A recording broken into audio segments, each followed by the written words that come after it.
cô bye bye bye bye bye bye đó, bye bye. Bye bye, bye bye. Đã đi nói đi nói đi nói. Bye bye, bye bye. Kỳ mùa em ăn khơi cốm đó nó. Khơi cốm tặng ốc miếng đó nó. Kỳ mùa em ăn khơi cốm á. Bye bye.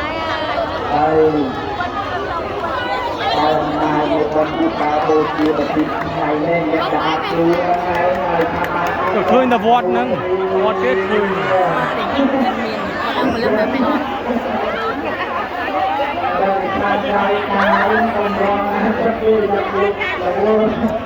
Ôi, nghe xe đi mới tao.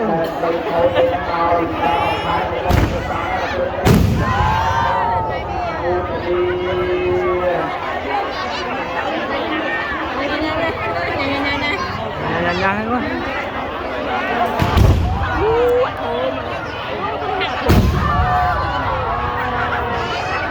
Chờ nè, chờ nè. Chờ nè. Con video nè. Con đó.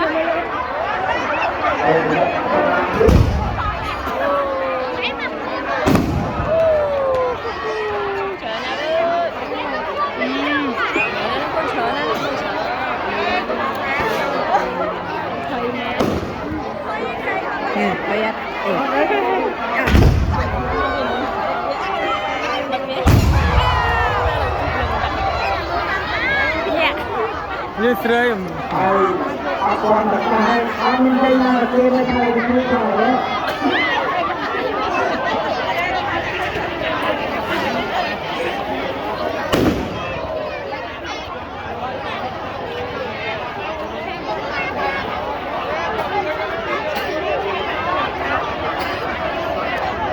Cô đi đâu?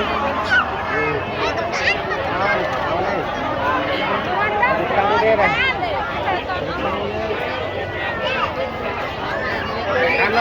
Can lên tròn. Khi bạn ban cuồng hả? Ban